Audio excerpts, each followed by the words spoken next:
당뇨 망막병증으로 인한 비문증.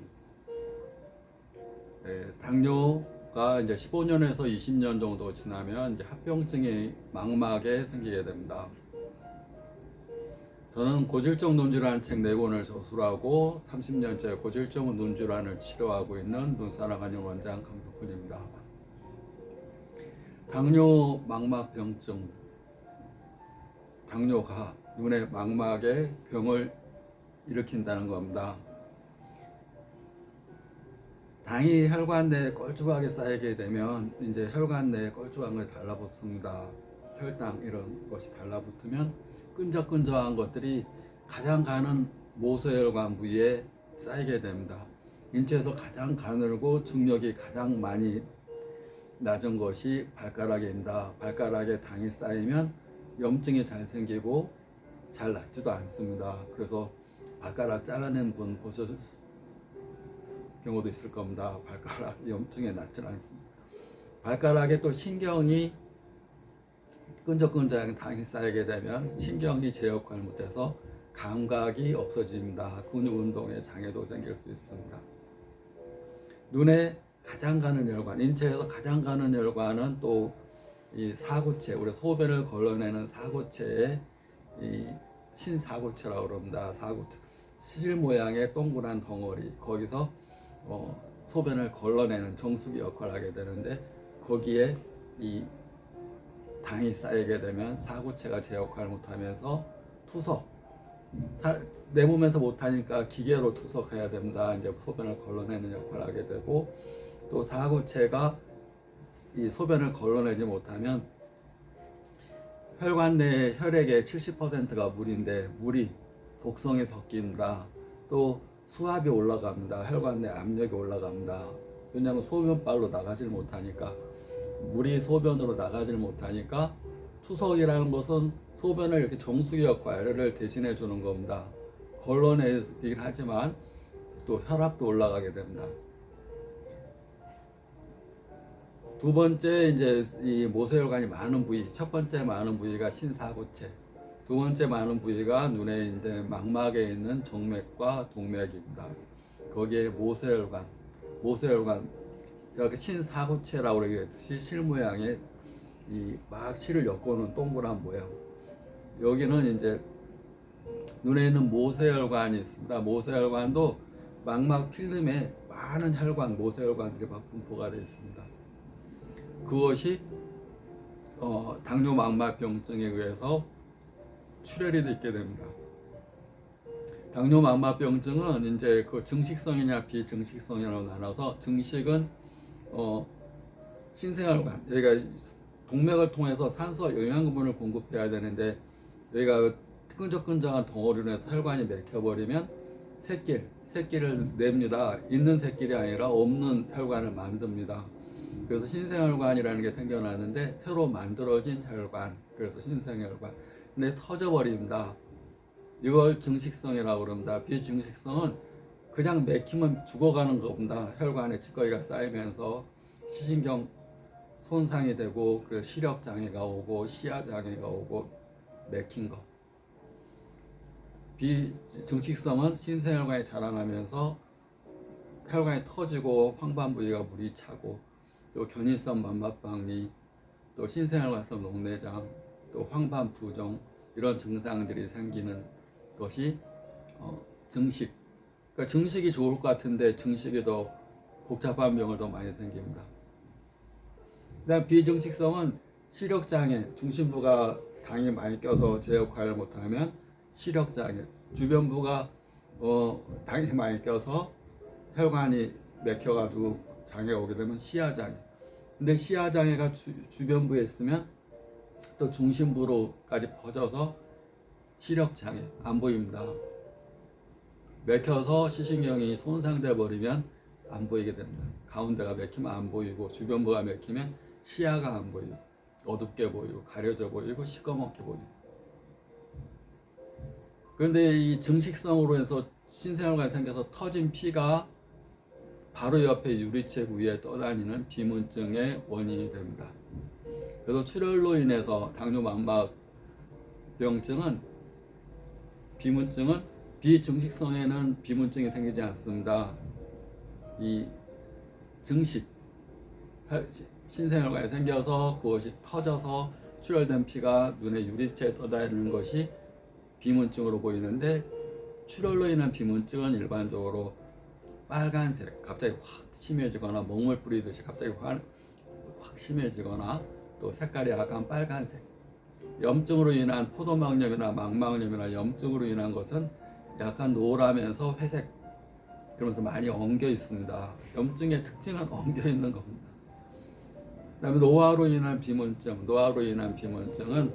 이제 이 유리체가 액화가 되는 과정에서 젤리 같은 것이 물로 변하니까 찌꺼기들이 동동동 떠다니는 겁니다.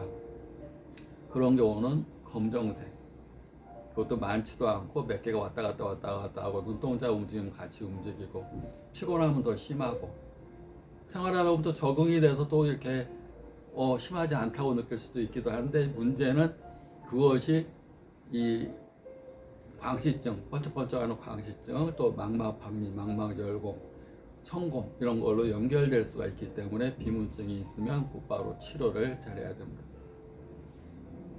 당뇨 망막병증으로 인해서 신생혈관이 생기는 증식성 비문증에는 일단 출혈을 그치게 해야 됩니다. 당뇨를 같이 치료해야 되고, 출혈을 그치게 하는 지혈제를 써야 되고, 지혈이 어느 정도 한 보름 정도 지나서 지혈이 되면, 그다음에 어혈, 피가 출혈이 되면 피가 엉깁니다. 피가 엉기면 혈관을 또 막으면서 2차 출혈이 있게 됩니다.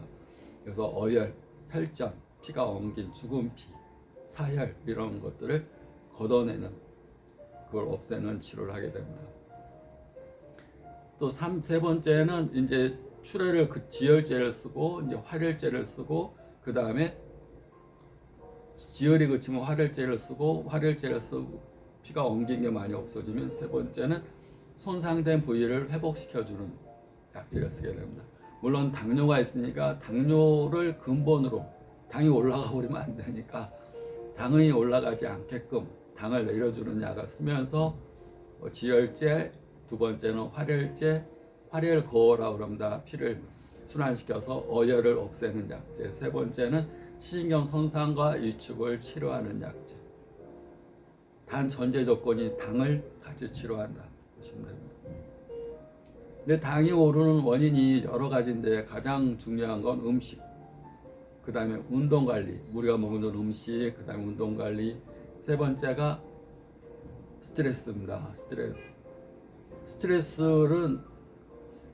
스트레스는 살아가는 모든 동물은 받는 거고, 또 그 스트레스를 중립입니다. 스트레스는 어떤 사람한테는 스트레스가 전혀 아닌데 어떤 사람한테는 큰 스트레스입니다. 그래서 내가 너가 되는 과정이 필요합니다. 우리가 에고 자꾸 표현하는데 자기중심적인 사고, 내가 나를 어떻게 바라보는, 내가 옆면도 못 바라보지 않습니까? 내가 거울의 도움을 받지 않는다면 내 옆도 뒤도 못 바라봅니다. 근데 거울을 봐도 뒷면은 내 바라보기 힘듭니다. 결국은 내가 너가 되어서, 내가 관찰자가 되어서 나를 바라보는 것이 나를 제대로 바라보는 겁니다. 그래서 명상을 통해서 또는 마음 찾기를 통해서 내가 너를 바라보는 관찰자. 별일도 아닌데 왜 이렇게 화내고 그래? 아무것도 아닌데. 근데 당사자한테 그거 심각합니다. 심각한 일이 아니야 지금. 그래? 그렇구나. 모든 것은 두 가지가 있습니다. 세상 만사는 두 가지. 우주의 원리도 두 가지입니다. 음과 양, 남과 여, 추움과 따뜻함, 선과 악, 다 두 가지. 살아가는 방식도 두 가지입니다. 생존형으로 사느냐, 성장형으로 사느냐. 생존형으로 사는 사람은 맨날 싸우고 이기고 극복하고 투쟁하고 맨날 공격하고 도망가고 공격하고 쫓고 항상 뭔가 싸워야 되는, 나는 이겨야 돼, 나는 살아남아야 돼, 맨날 이 생각, 생존. 근데 어떤 사람은 아니야, 생존이 아니라 내가 태어난 이유가 생존하기 위해서 태어났어. 가만히 있어도 생존은 하는 거야. 가만히 있어도 사는 거야. 태어난 이유가 뭐지? 성장하기 위한 거다. 어릴 때 아무것도 모르던 그 아이가 나이가 먹어가면서 더 성장해야 되는데 우리는 7살 때 그 모습이 70살 먹었을 때도 그 모습. 어떻게 성경에 있듯이 7살의 사람이 완성된다는 말을 하겠습니까? 또 우리나라 속담으로 3살 버릇이 70까지 간다, 60까지 간다 이런 말. 3살 때 만든 습관이 60, 70까지 간다. 얼마나 관습대로, 조건 반사적으로, 진짜 생각 없이 조건 반사적으로 프로그램이 입력된 대로 그냥 행동하는 겁니다. 내 프로그램이 7살까지 누가 입력을 딱 시켜놨습니다. 그러면 그 이후에는 계속 그 프로그램 써서 먹는 겁니다. 동양에서는 누가 3살 버릇까지 딱 만들어 놨습니다. 그러면 3살 버릇이 60까지 그 습관 그대로 생존형으로 살았기 때문에 성장을 위한 노력들이 없었기 때문에 7살 먹은 사람이나 그 사람이 70살 먹은 사람이나 똑같아. 7살 얼굴 그대로 있네. 그 안에 마음도 그대로 있습니다. 스트레스는 좋고 나쁘가 아닙니다. 스트레스는 적당한 스트레스는 활력입니다.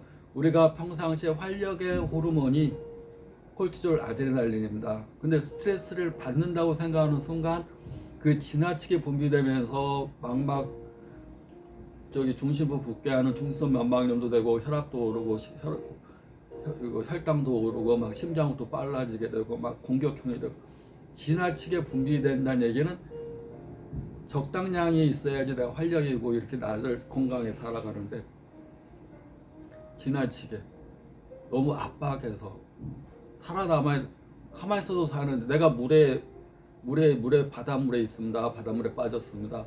가만히 누워 있으면 배영입니다. 배영. 그런데 거기서 막 살겠다고 막 하려면 부적부적 거리다 그냥 빠져준.